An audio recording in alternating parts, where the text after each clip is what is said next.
আমি বহুদিনৰ পৰা জাপানত অসমৰ শিক্ষিত ল'ৰাক চাকৰিৰ বাবে পঠিয়াবৰ বাবে এডভান্টেজ অসমৰ সময়ত কৰা চুক্তিৰ বিষয়ে আলোচনা কৰিছিলোঁ। জাপানৰ পৰা 3টা কোম্পানীয়ে জাপান চৰকাৰৰ পৰা বিধিবদ্ধ অনুমতি লৈ অসমৰ যুৱক যুৱতীসকলক জাপানিজ লেংগুৱেজত শিক্ষিত কৰিব খুজিছে। জাপানৰ এই কোম্পানী 3টাৰ নাম হ'ল এছিয়ান ওৱান কোম্পানী লিমিটেড, জেচিক্স ভেঞ্চাৰ লিমিটেড আৰু মাইকো কেৰিয়াৰ পাৰ্টনাৰ্ছ লিমিটেড।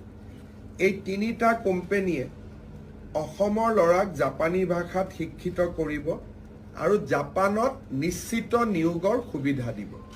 আৰু জাপানত যেতিয়া আমাৰ ল'ৰাই কাম কৰিব, ইণ্ডিয়ান ৰুপিজত মাহত প্ৰায় 2.5 লাখ টকালৈকে